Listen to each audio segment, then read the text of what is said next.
गव्हाच्या पिठामध्ये गूळ घालून आज आपण अतिशय भन्नाट, पौष्टिक त्याचबरोबर पारंपरिक अशी रेसिपी बनवणार आहोत। 100% खुसखुशीत त्याचबरोबर अगदी महिनाभर टिकणारा हा पदार्थ आहे। तर आज आपण याचे काय बनवतोय ते पाहण्यासाठी व्हिडिओ अगदी शेवटपर्यंत पहा। वेळ न घालवता रेसिपीला सुरुवात करूया। सर्वप्रथम इथे मी 1 वाटी गूळ घेतलेला आहे। आता आपल्याला हा गूळ एका भांड्यामध्ये काढून घ्यायचा आहे। तुम्ही गूळ इथे खिसून देखील घेऊ शकता, मी फोडून घेतलेला आहे। ज्या वाटीने आपण गूळ घेतला त्याच वाटीने मोजून आपल्याला 1 वाटी पाणी यामध्ये घालायचं आहे आणि हे व्यवस्थित असं मिक्स करून घ्यायचं आहे। 1 वाटी गुळासाठी 1 वाटी पाणी आपण इथे वापरलेलं आहे। आता आपल्याला हा गूळ विरघळून घ्यायचा आहे। तर आता आपण हे भांडं गॅसवरती ठेवूयात, म्हणजे हा गूळ पटकन विरघळला जाईल। गॅसची फ्लेम आपल्याला अगदी लो ठेवायची आहे। लो फ्लेमवरती आपल्याला फक्त हा गूळ विरघळून घ्यायचा आहे, याचा पाक वगैरे काहीही बनवायचं नाही। तर आपण हा गूळ अधूनमधून असं मिक्स करत राहायचं आहे, म्हणजे गूळ व्यवस्थित असं विरघळेल। इथे माझे गूळ विरघळलेली शेवटची क्लिप मिसिंग झालेली आहे। असं त्यानंतर एका भांड्यामध्ये आपल्याला घ्यायचं आहे 2 वाटी चाळून घेतलेले गव्हाचे पीठ, त्याचबरोबर 2 चमचे यामध्ये रवा घालायचा आहे आणि चवीनुसार थोडंसं मीठ घालायचं आहे। तर आपण बनवतोय गोडाचा पदार्थ, तर कोणताही गोड पदार्थ बनवताना त्यामध्ये मीठ घातलं तर त्या पदार्थाची चव आणखीनच वाढते।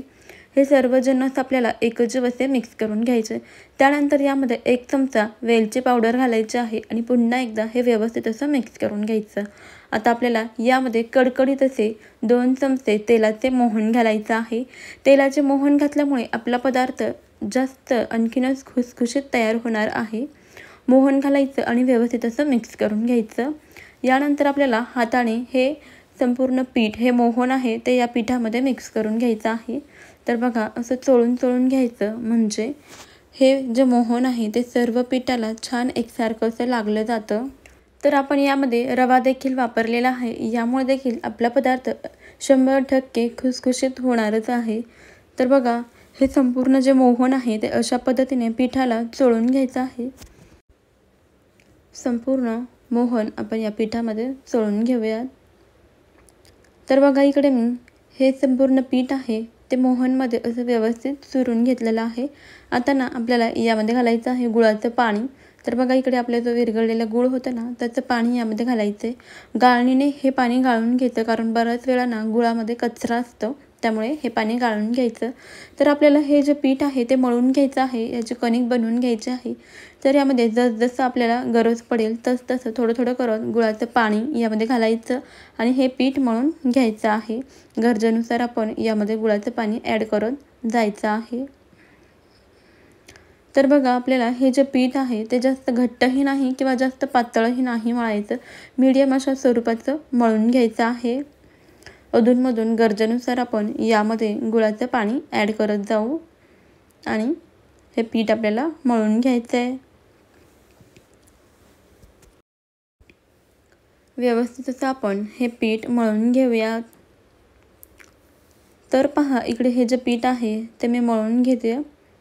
तर ताटाला ना असं थोडं देखील पीठ शिल्लक नाही राहिलं पाहिजे, असं आमचे आजी आजोबा सांगतात की जी गृहिणी व्यवस्थित असे पीठ मळते तिच्या ताटाला असं खाली काहीच पीठ शिल्लक राहत नाही किंवा चिटकत नाही। तर ती कणिक व्यवस्थित अशी मळली गेली असं समजायचं। तर बघा इकडे तुम्ही याची कन्सिस्टन्सी बघू शकता, जास्त घट्ट नाही किंवा जास्त पातळही नाही, मीडियम अशा स्वरूपाचं आपण हे मळून घेतलं। आता यावरती झाकण ठेवून आपण 15 मिनिटे हे पीठ असंच भिजत ठेवूया। 15 मिनिटानंतर यावरचं झाकण काढू। तर बघा जरासं मळून बघूया, पीठ अगदी व्यवस्थित अशी भिजलेली आहे। बघा याची कन्सिस्टन्सी भिजल्यानंतर अशा स्वरूपाची आहे। आता ना आपल्याला यावरती 5-6 थेंब तेलाचे टाकायचे आणि या तेलामध्ये ही कणिक किंवा हे पीठ आपण मळून घेऊया। तर मंडळी तुम्हाला प्रश्न पडलाच होता की आपण याचं काय बनवतोय। तर मंडळी आपण बनवतोय याच्या कापण्या, पौष्टिक अशा गव्हाच्या पिठाच्या गुळाच्या कापण्या बनवतोय। आषाढ विशेष सर्वत्र कापण्या ह्या बनवल्या जातात, त्या अगदी खुसखुशीत पद्धतीने आज आपण बनवणार आहोत। तर बघा छान पीठ मळून झाले की त्याचे आपण उंडे बनवून घेऊया। तर बघा मोठ्या मोठ्या आकाराचे इथे मी 2 उंडे बनवून घेतलेले आहेत। आता ना आपण हे लाटून घेऊया। तर लाटताना बघा इथे आपण पिठाचा वगैरे वापर अजिबात करणार नाही, गरज पडतच नाही। जर तुम्हाला गरज पडली, चिटकत असेल पीठ खाली, तर तुम्ही थोडंसं तेल लावून घेऊ शकता। तर आता आपण याची चपाती लाटून घेऊया। तर हे आपल्याला जास्त पातळ नाही लाटायचं किंवा जास्त जाडही नाही लाटायचं. जर तुम्ही जास्त पातळ याची चपाती बनवली तर तुमच्या कापण्या आहेत त्या कडक होऊ शकतात आणि जर जास्त जाड लाटली तर मग नरम तुमच्या कापण्या तयार होऊ शकतात.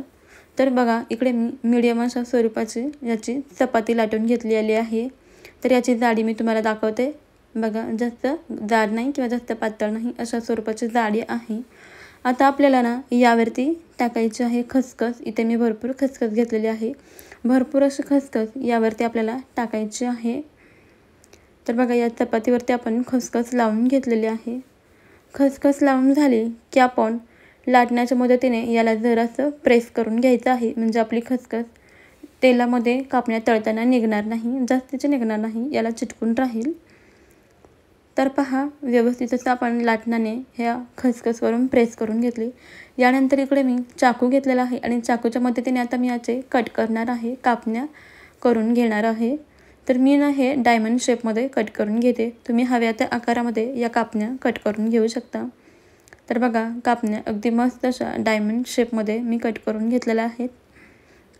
आता आपण या सर्व कापण्या यावरून काढून घेऊयात आणि जो दुसरा उंडा होता त्याची देखील आपण इथे चपाती लाटून घेऊयात. त्याच पद्धतीने लाटायचे, जास्त जाड नाही किंवा जास्त पातळ नाही. ही चपाती लाटून झाली की यावरती देखील आपण भरपूर अशी खसखस घालून घेऊया.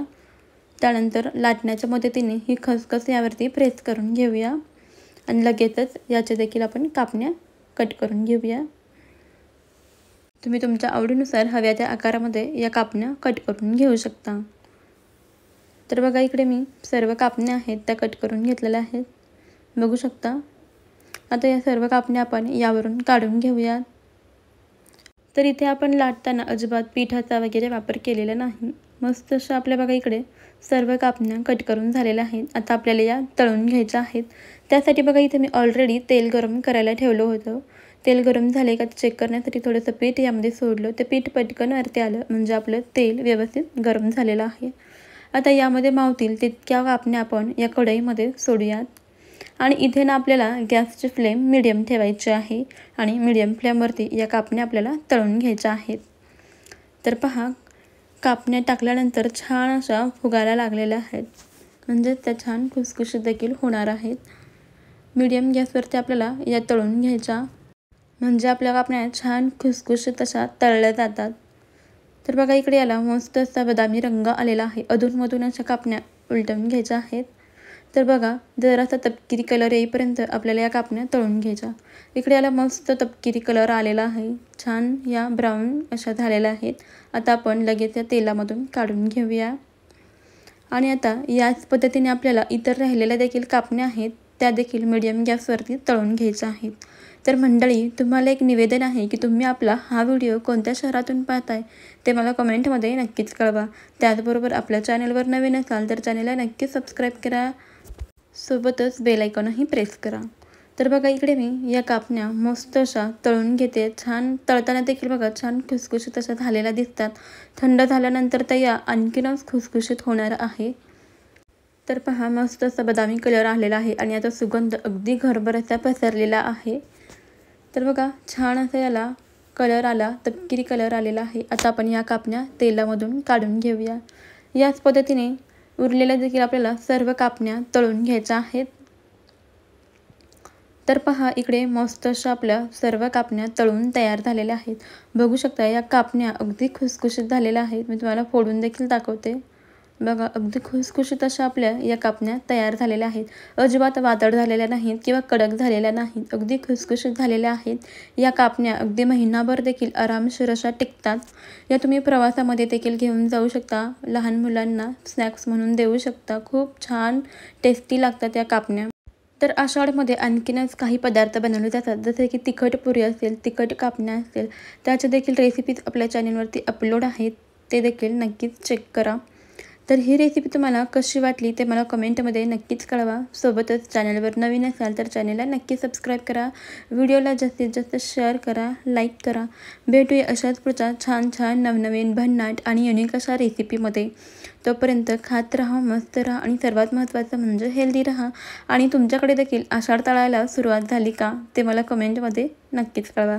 आणि कोणत्या शहरातून हा व्हिडिओ पाहताय ते देखील नक्कीच कळवा. चला मग, बाय बाय.